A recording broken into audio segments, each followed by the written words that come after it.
सगळे शेतकरी आज तहसीलदारांना निवेदन दिले, काय सांगा? नमस्कार. हे जे प्रकरण आहे हे आपल्या अलिबाग तालुक्यातील धोपडे गावातील आहे.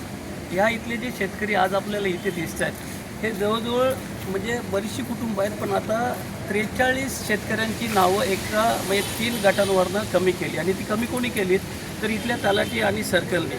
आणि ती देखील कशी केली तर आर्थिक आमिषापोटी त्यांनी आमचे शेतकरी जे म्हणजे ज्यांच्या ताब्यामध्ये एक 776 773 आणि 794ची 2 अशा 18 एकर जवळजवळ क्षेत्र असलेल्या मिळकती ज्या कुळाने आलेल्या होत्या, जे कुळाने आल्या आणि ह्या इथून 2015 साली आपलं जे हे असतं जे विक्री प्रमाणपत्र हे रजिस्टर करून शेतकऱ्यांना कुळ बनवलेले होते, त्यांच्या नोंदी देखील रद्द करून ह्या 18 एकरचं क्षेत्र पीपल्स एज्युकेशन सोसायटीचे जे एक संचालक आहेत सुनील शिंदे ह्यांच्या नावाने डायरेक्ट केलं आणि 43 शेतकऱ्यांची नावं कमी केली. आज देखील ह्या ज्या मिळकती आहेत ह्या संपूर्ण मिळकती आमच्या शेतकऱ्यांच्या ताब्यामध्ये आहेत. परंतु आपल्याला माहिती आहे आता अलिबाग तालुका असेल किंवा आपला अलिबाग बाजूचा परिसर असेल, इथे जागांच्या किमती बऱ्याचशा वाढल्या.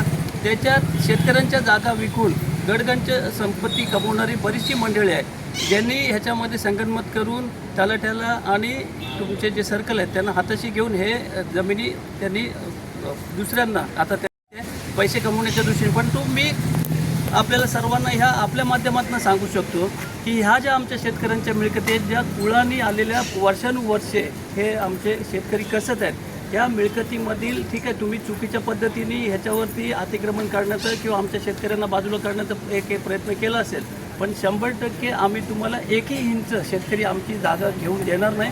आणि जे चुकीच्या पद्धतीने कोण काय काम करत असेल त्यांना आम्ही 100% धाडा शिकवल्याशिवाय राहणार नाही. आज तहसीलदारांना आम्ही निवेदन दिलेलं आहे. प्रांतांनी ह्याच्यामध्ये एक निकाल दिलेला होता, त्याच्यात देखील या 3 मिळकती वगळलेल्या होत्या. इवन आता आपलं कोकण आयुक्तांकडे प्रकरण चालू आहे, परंतु अतिशय घाई गडबडीमध्ये या लोकांनी हे ज्या नोंदी आहेत त्या फिरवल्या. तर आम्ही आता इथे तहसीलदारांना दिलेलं निवेदन जिल्हाधिकाऱ्यांना पण देणार आहोत.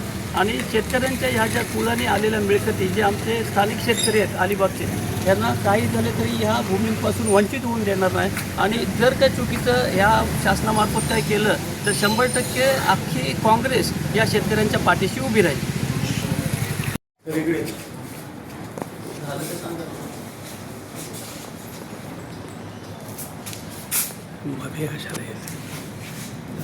साहेब आम्हाला खरेदी पंचायतीचे आपल्या जे प्रमाणपत्र आहे ना ते रजिस्टर पण झालेलं होतं आणि प्रांतांनी पण ऑर्डर केली. त्या प्रांतांच्या ऑर्डरमध्ये ह्या 30 मिळकती सोडून इतर त्यांच्या मिळकती ठीक आहे ट्रान्सफर करायला आमचं कोणतं काही म्हणणं नव्हतं. पण जवळजवळ 18 एकर क्षेत्र जवळजवळ 43 शेतकरी आहेत. नावं काढून त्या पीपल्स एज्युकेशन सोसायटीचे शिंदे म्हणून आहेत, त्यांचं सुनील शिंदे त्यांचं नाव दाखल केलं. आत्ताची नोंद आहे 2026.